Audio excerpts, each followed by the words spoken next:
এখন এই যে কদম বুসি পায়ে চুমা দেওয়া, এটা দিবেন কেমনে? তরিকা তো আছে, কথা বলেন। গায়াতুল আওতার ফতোয়ার কিতাবে এসেছে, যদি মা বাবা ওস্তাদ বুজুর্গ কাউকে পায়ে চুমা দিতে হয়, উঁচাদার জায়গায় বসাইতে হবে। কোথায়?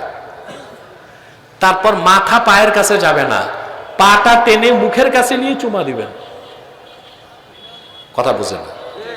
আপনি যদি মাথা পায়ের কাছে নেন তো অন্য লোক মনে করবে আপনি সাজদা করতেছেন। এটা মুহিমিলা শিরক, শিরকের ধারণা সৃষ্টি করতে পারে। বুঝেন না কথা?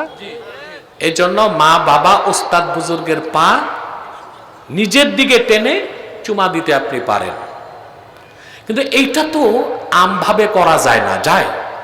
কথা বলেন।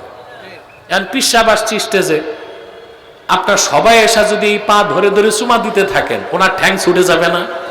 আর যদি পিসাব লুঙ্গি পরা থাকে তো তো চিচেন ফাঁক। এটা হচ্ছে একটা খাস আমল। কি আমল?